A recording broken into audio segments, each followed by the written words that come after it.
样 OK， 那我们就可能拜托大家帮我们把它搬到里面。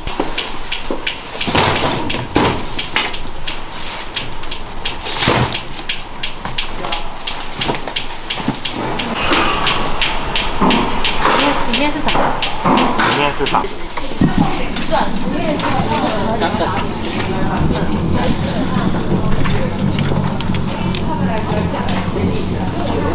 你们也是被召回吗？我已经被召回一次了，所以他们就简单是有放一下，但是我今天给我超笑。你看怎么写？很明显。现在除了我们的部立桃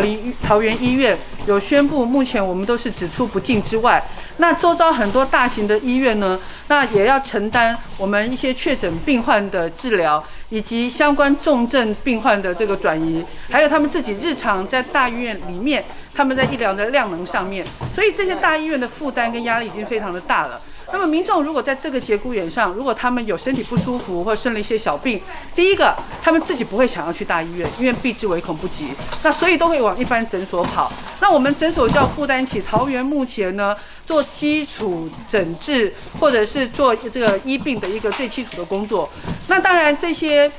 医生或者护士在诊所里面，他们也会担心。那因为目前我们看到有很多的足迹疫调，那么都是在几天之后才发现。那这个空窗期，他们有没有可能身体不适，去了药局，去了诊所？那因此呢，我们在第一线的诊所的医生跟护士，他们的防疫，我想政府在这时候要非常的注意，因为未来在大医院量能都饱和的情况之下，诊所就要肩负起我们第一线来为桃园的这些市民，然后他们的身体健康诊疗最重要的一个工作。那么试想，如果万一有确诊的案例跑到了诊所来，那扩散到了诊所的地方，连诊所的这个医疗量能都崩坏的话，那桃园的医疗体系就非常堪忧了。那所以呢，我就跟这个卫福部的薛瑞元次长来商量说，是不是能够给予我们第一线这1400多家全桃园市的诊所能够有足够的防疫物资。那么我跟这个医师工会的莫真东理事长商量过后，那1400多家我们预存1个月的量，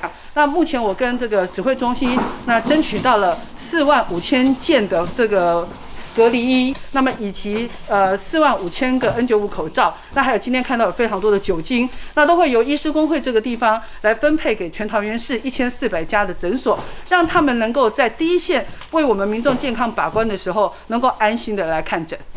那个感染的时候哈，政府补助的只有一般外科口罩，那我们很谢谢万委员哈，帮我们优先争取到 N95 口罩。这次要非常谢谢那个卫福部哦，也谢谢指挥中心哦，在我们反映了地方诊所大家的担忧之后，很快就答应我们要提供45000件的隔离衣，还有 N95 口罩、酒精等等，让我们桃园1400多所诊所，那么在防疫的同时呢，那除了可以照顾我们桃园市民的健康，也可以让自己免于确诊的风险。谢谢万委员哈，优先帮我们争取到公家的防疫物资，因为先前既往是大概只有补助诊所这种外科口罩，那因为社区疫情开始之后呢，那不管是市民甚至是医疗院所啊，都会担心防疫物资不够，所以我们工会也是尽量的想办法，因为以往呢，不管医院或基层诊所物资不够都是自行去采购，那有的时候真的是有钱都买不到。那现在国家比较有资源呢，那谢谢中央防疫中心哈，跟我们万委员这么快能够反映到基层的需求，那这么快物资就能到这边，我们一定会尽快的依照我们原来的发放原则配送到医疗院所。局长，请问一下，目前桃园市我们有没有估算过，就是桃园市的诊所一天需要的量能大概多少？比方说，防护衣是多少，口罩需要多少？我们刚刚还算过，我们大概也有1400位医师在执业。那当然，你每一个职业场所里面有医师、护士，甚至其他医师人员。那卫生局每一天是给一个医师10个口罩，外科口罩。但是像这些 N95 是以前没有配送，但现在是因疫情，那所以我们是一天，我们先用1个月的量，每一家诊所配30个 N95 口罩，每一位医师跟30个隔离衣，然后2瓶酒精，起码短期之内，那其他都要靠医疗院所自行补充了。